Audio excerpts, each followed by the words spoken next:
even got this one because she was causing a ruckus. The other dogs won't bark, and then she'll bark at something imaginary, and then the other ones will get all riled up. Oh, man. And then she just pretends like she didn't do anything. This is my dog, Mildred. Mildred Vanilla. What are you doing, Millie Vanilli? She's disgusting, and I love her so much, but she's one of those dogs that, like, she's like 13. She's in perfect health. She's going to outlive us all. Like, she will bury me. She will give the eulogy at my service. It's fine. She's a good dog. She's come around. She used to be totally scared of everyone and hide in between our dressers, like in a little nook. But now she's, like, people come over and she jumps over to say hello to them. It's very weird. So dreams really can come true. Anyway, let's talk about. Well, I felt we haven't talked about it, and we will. Let me do a little intro here. Welcome to Dat Fury Radio. Cory, Mildred, and Rob. I'm Howie Howard from Mr. Furious Records. What's shaking out? We're going out of order here, but at Rob's suggestion, very good suggestion, we're going to talk a little bit about Brian Wilson, who passed away last week by the time you're hearing this. Amazing singer, amazing writer, amazing career. Yeah, I don't know. Rob, maybe since you rightfully brought it up, I mean, what do you... I'm actually curious, because we've never listened to the Beach Boys together or talked about Brian Wilson that I can think of. My closest association between you and Brian Wilson would probably be the Bare Naked Ladies song. So tell me about your relationship with Brian Wilson. Which was a good... I don't know. That's also a tune I've been listening to this week with the news, but and Kibbles, I'm sure you can relate to this because I get the sense we've kind of had the similar upbringing, but I was raised in a pretty crazy church in my early years, and they hated popular music, absolutely despised popular music, so you couldn't listen to anything that was on the radio. However, there was an AM radio station from 9 to midnight on Sundays that would play oldies, like some music from the 50s and 60s, of which, the Beach Boys would probably reliably be played like 5 times a night. And so I was always looking forward to that. And my mom would let me listen to that because she was like, what's the harm? Like no one's, no one's going to go, this is the era of the satanic panic. Everyone's worried about Metallica and Guar, and you're going to, and gangster rap is starting to become a thing at this point. So she was like, I don't know. If he's picking up some good vibrations, I think it's going to be fine. And so, I getting introduced to harmony and, songwriting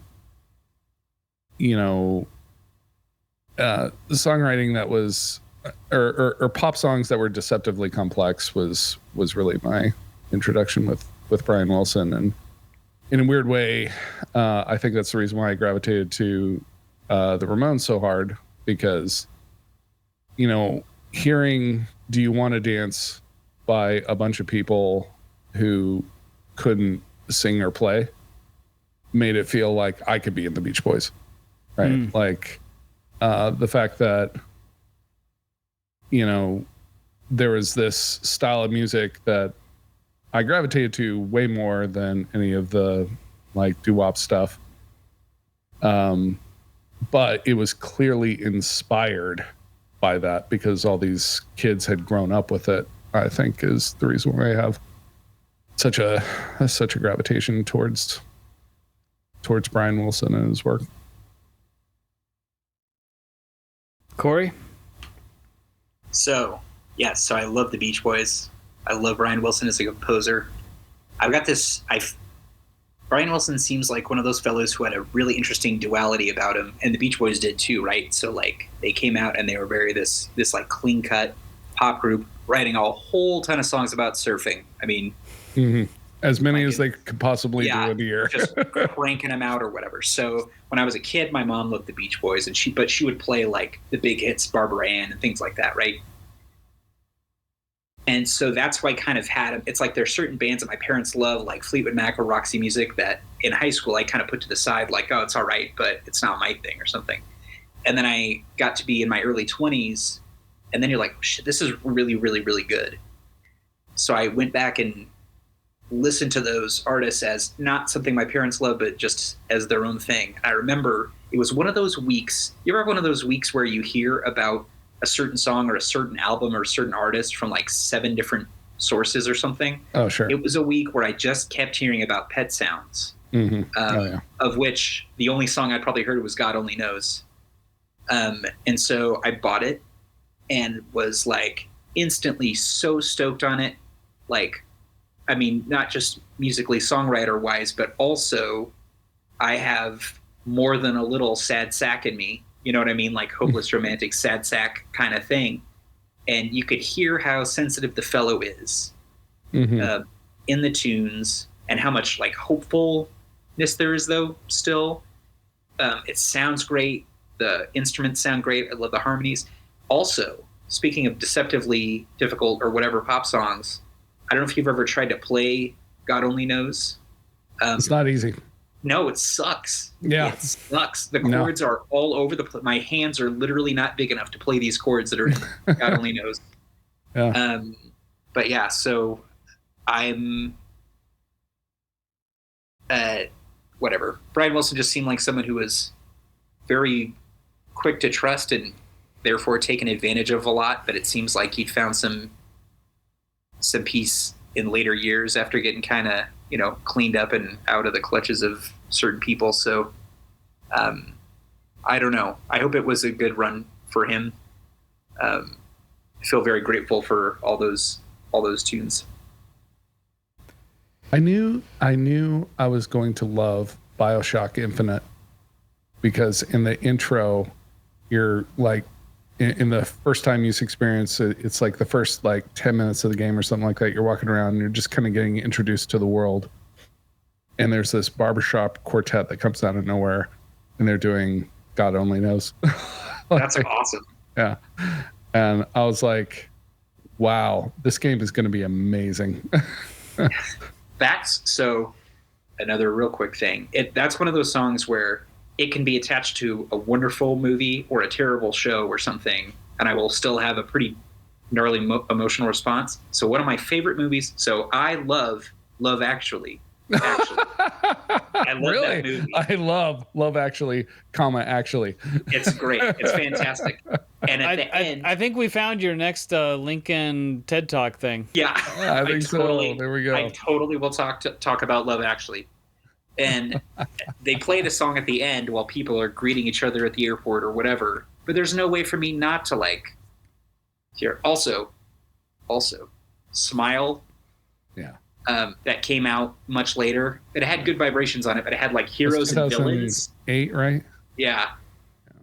Heroes and Villains is such a wild, weird, bizarre song to be written by someone that long ago. It's like unreal. I don't know if it would have panned out on pop radio if it would have.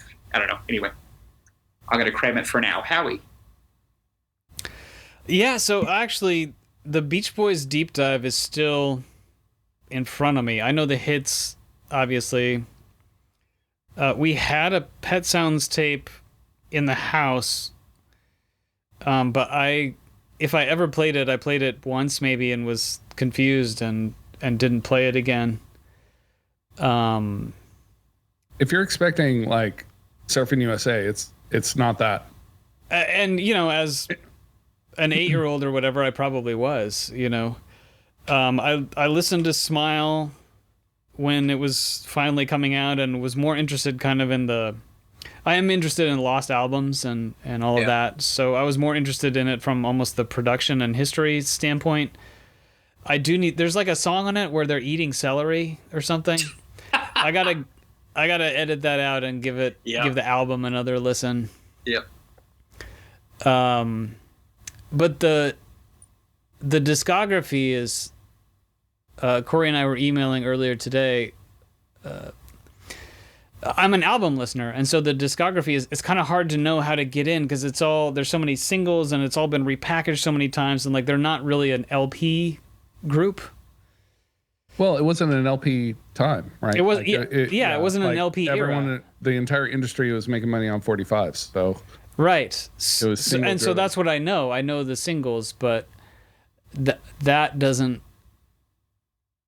I'm gonna have to make an intentional choice to figure out how to get into that, and whether just to listen to singles, or I'm sure there's a guide somewhere this week in particular that can help me with all that. But yeah, I recognize the genius, of course, and enjoy the songs I know, but it's not something I've really reached for or gone deep on. So that's something that's still in front of me. Well, there's a lot. Just early, it's going to be exciting for you to explore that, I think. I echo what Cory said about hoping that Brian Wilson found some peace. I just earlier, like as I was eating dinner, the Letterman YouTube channel reposted a video of him doing Sloop John B, and wow, did that hit different. Yeah, it does. Today. Yeah. And to see him, he smiled at times, but it was not clear that he was having anything approaching a good time. Yeah. And, I want to go home. This is the worst trip I've ever been on. Yeah. I hope the trip got better for him, because it did not look. It looked like a bad trip in that particular video. There's a reason why that song is in Wolf of Wall Street, right? Yeah. Can I close on a quick story? Absolutely, please do. Oh yeah, I just have one real quick thing. Sorry, bud. Howie, I can't wait to hear what you think of Pet Sounds when you re-listen in this year, whenever that happens, next year, whatever. I'll be really curious. And there were all these memes being posted of Brian Wilson totally inadvertently roasting people. And there was this story of Don Henley from the Eagles comes up and asks Brian Wilson to sign his copy of Pet Sounds. So Brian Wilson writes, Don, thank you so much for all the great songs. And Don Henley's like, oh my God, thank you. And he starts to leave, and Brian Wilson says, wait a minute. And he takes the record back and he crosses off great and writes good. And it's just like he just wanted to get it right. It was just like, God, Brian Wilson is my goddamn hero. Yeah. And another one, sorry, Bono from U2 is like, oh my God, I love you so much. You changed my life. You know, all this stuff. And Brian Wilson says, oh my God, thank you so much. Hey, can you give me a Diet Coke? So like he just, like, it's sure. Like, yes, Brian. It's like his social graces. Like he wasn't trying to be a jerk, it's just, that's what he was thinking. So, okay. Rob, thank you. I mean, he was a falsetto singer while playing bass. Like the guy was absolutely uncorked. Like there's no way you can do that and be sane. Yeah, that's pretty rad. So I got to see him one time. It was when I was living in California. I went to the 20th anniversary Bridge School benefit show, which is a big show at Shoreline Amphitheater. At the time, I don't know where it is now, but at the time it was at Shoreline Amphitheater, and Neil Young puts it on as a benefit for the school that he created for his son. And the bill was stacked, as you could imagine, because the 20th anniversary. Devendra Bernhardt was the opener, Gillian Welch, and then just all the luminaries of rock and roll you can imagine from that generation of talent. Trent Reznor played a bunch of Nine Inch Nails songs with a chamber orchestra. I think this was the year before the Ghost in the Sky tour, or the year after. It was adjacent to basically the best Nine Inch Nails tour that ever happened. Foo Fighters, Dave Matthews Band, Pearl Jam, all three full band. They were all acoustic, but all three full band, and then Neil Young. But the only band that got everyone in the place out of their seats was Brian Wilson. And he came out It was a pretty big ensemble. I want to say it was like 9 people or something like that. He kind of waddled out and he sat on a stool and he looked out at the crowd and he was like, "Hey, anyone want to hear some 1964 Beach Boys songs?" And everyone just like raucously like cheered. And he didn't say another thing for the rest of the set. He just played 25 minutes of banger after banger of Beach Boys songs, and everyone in the entire amphitheater was dancing. And it was striking to me how powerful that sound and those songs could be against basically the best rock and roll that you could find at the time. 2008, can you name bigger bands than those bands? And none of them had the same effect. Yeah, there was a day in rock and roll where there was an imperative to make the audience dance. And that show highlighted, to me at least, that there was a moment somewhere in between Brian Wilson and Dave Grohl where we lost that. And I wonder if we can find it again.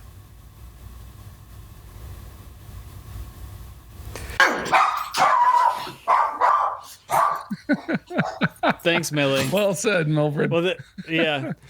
Well, that would be amazing. Brian Wilson has an incredible legacy, one of the biggest in pop music, and you know, if there's anything that can be done to add to it with a rejuvenation of something like that, the spirit of that stuff adapted for the present day, I mean, that would be incredible. Thank you both for sharing your thoughts. Maybe we can. I'll give Pet Sounds a good couple listens, and maybe in a little bit we can all get back together and talk about Pet Sounds. Maybe that would be a cool thing to do. It'll be fun. Can't wait to hear what you think. Yeah, same. Well, listeners, have a good week. Maybe spin some Brian Wilson, some Beach Boys, or whatever you like, and tune in next time for Mr. Furious Records 20th Anniversary Celebration Part 6 with Cory and Rob next week on Dat Fury Radio. See ya!